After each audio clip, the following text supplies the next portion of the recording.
BaseDaKID, the hardcore casual, in association with Undefeated podcast. I am here with former WBO Cruiserweight Champion of the world, Johnny Nelson. There is no one better to talk about the fight we're going to be seeing between Lawrence Okolie and Chris Billam-Smith. Johnny, first of all, how are you doing, man? I'm alright, thank you. It's been a long day. I'm actually pleasantly surprised about this fight. I like it. They said be careful what you wish for. Chris Billam's got exactly what he wanted. He wants to fight for world title in the stadium in Bournemouth. He's got that, but he's got it against an old stablemate that they sparred over 300 rounds together. They're familiar with one another. Lawrence, you've got to give credit to him as a champion. You've got to be prepared to walk into anybody's backyard anywhere in the world. And he said, "I'll take that. I'll do that." And this is serious because Chris wants this. He's not making the numbers up. He lives in Bournemouth. He ain't going to go there to make the numbers up with his mate. Lawrence can't afford to lose, because if he loses, he's in no man's land, because he's in the Who Needs Him club. He's tall, he's unorthodox, he can punch. You know, so you only fight him because you got to, and that's because he's got a title. So we can't afford to lose. So, with the two of them being former stablemates, in your opinion, who do you think that benefits more, Lawrence or Chris? Well, Lawrence is the champion, so Lawrence took the fight. So Lawrence obviously thinks I've got your number, because Lawrence could ignore him. He doesn't have to take the fight. He said, "Yeah, I'll do it," and he's going to Bournemouth to do it. That shows you. Lawrence thinks I've got your number, no matter what you do, no matter where it is. Whereas Chris may think I've grown up now. This last year, when we've not been together, I'm a different fighter. And Lawrence isn't just fighting Chris; he's fighting Shane McGuigan, and he said that. You know, I want to show that the master, the student, can outdo him. On paper, it favours Lawrence. Do you think the fact that Lawrence has basically taken this on 7 weeks' notice after just being in a 12-round fight, he says he hasn't got any injuries, but we never know how these things work out. A lot of things can be delayed. Do you think that maybe that's another reason why Shane and Chris have been so quick to put this one over the line? Let's catch him when he's in recovery mode. Not at all, because you're when you're world champion. There's certain fighters you know you can take a risk with. There's certain fighters you can't take a risk with. I believe that he believes that he doesn't have to worry about dealing with injuries or risks with fighting Chris, and that's why he's taking the fight. Okay, so how do you see this one going in relation to obviously the rest of the packed cruiserweight division that we've got within Boxer at the moment? Do you feel like these are the two best, or do you feel like there's still that Richard Riakporhe enigma out there? I think Lawrence is still a developing fighter. I think Chris Billam-Smith, he is what he is. He's strong. Now his confidence has got to match his ability. I think Lawrence. So therefore, and Chris has become a better fighter. So therefore, Lawrence, he has the confidence, but not the ability to match his confidence yet. So Chris, if he can stop him in his path, then it'd be different. So Lawrence has got options to move to heavyweight. Lawrence is talking about, he spars with, and he's not told me this. Others tell me he spars with Danny Dubois and manhandles him. So he knows he can move up to heavyweight. So he has options.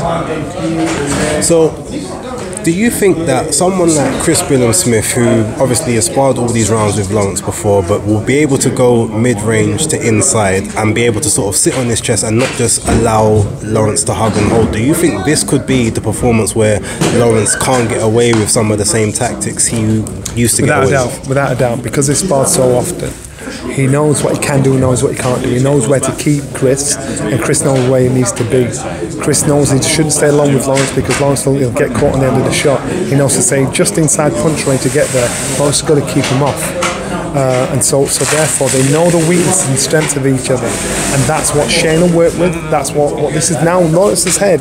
Lawrence knows what he's got to work with Shane and with Chris. So it's a good fight. I just want to take it back to the weekend just gone. We saw Anthony Joshua versus Jermaine Franklin.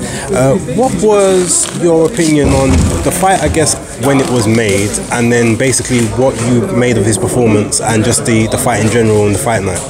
So when the fight was made, I thought it was a good fight just to get him back into the mix again.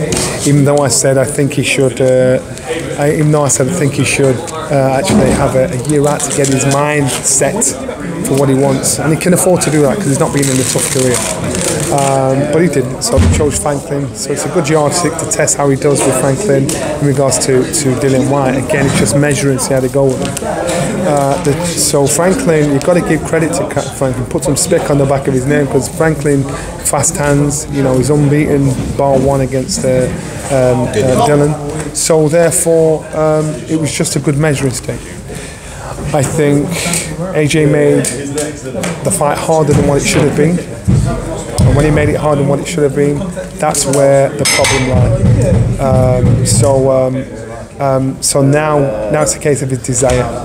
It's a case of his reasoning, because there were certain things he was doing in the fight that didn't sit comfortable with me for a man that's 33 years old, former two-time world heavyweight champion. There's certain things he was doing, so then it makes me question his desire. Do you think he has an issue with shorter fighters? Because all of his worst performances have come against those 6'1" to 6'2", 6'3" type guys. Everything above that has been better. But every fighter's got a weakness. Tall ones, short ones, whatever. So if you're of a certain level, you should be able to get rid of them and get them done. Some will make you look better than others. Yeah, that said, he has an issue with short fighters, but I'm sure he's been preparing and working with them. So he's got to figure out what he does. But as I said, at 33, your fight instinct should kick in when the bell goes. And then when you go back, get your information, go back again. Not at 33, your fight instinct is to look across and talk to him. You know what I mean? You should know this stuff by now. Yeah. What I'm saying with AJ needs to take responsibility for him as a fighter when the bell goes and think, this is what I'm doing. You know, I'd say own your shit. Own your shit, then you think, you know what, no matter what, I'm going to do my thing. When I come back, then talk to me. And that's how he's got to do it. I feel that. All right, last question for me, Johnny. Obviously, earlier on today, the Amir Khan news broke where he tested for some Osterin in a finding from last year.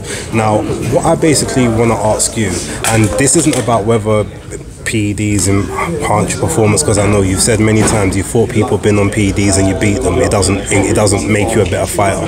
But is there an issue with the fact that with Conor Benn you had this supposed thing 5 weeks with the board not making any judgment and it not being made public awareness? Now you've got this one from a year ago just coming out now. Is there an inherent problem with the actual testing or the bodies that we're putting our faith in the sport in the UK or even just worldwide? Like, what's your real opinion on the testing protocols? Are they good enough, and what can we do to change them? I think the testing is a testing. It is what it is. It's a substance that's found in your system. That's it. Because it's not just boxing they deal with most sports, and that is their job. That's what they're going to do. I think how it's dealt with is the issue. How the punishment is laid out is the issue. Who the punishment is laid out to is the issue. So as I've said to everybody else, if you're fighting and you've got your team around you, you're fighting for a title, I'm going to say, right, who's on your team? Blah, blah, blah, blah, blah. Team, if he fails, bang what he gets, you all get. So his team are going to be less inclined to think, it's because it affects their living for 2 years. They can't work with anybody else. The only name you're hearing is Conor Benn. The only name you're hearing is Amir Khan. You know, you telling me these men know what program to go on, what to take, what not to take. Somebody's telling them. And if they know they're doing it, they're not just letting down themselves, they're not just letting down their fans, but they're letting down their people that have worked around them. And those people that have worked around, if they think, nah, this ain't right, they're going to step out. So at the moment, the only name you hear is one name, and that's the fighter's name. So to stop this foolishness from going on, it's very simple. Everyone gets the same back. Simple as. And with that, I'll let you go, Johnny Nelson. Thank you very much, man. Anytime. That's all. That's one, yeah. Take care.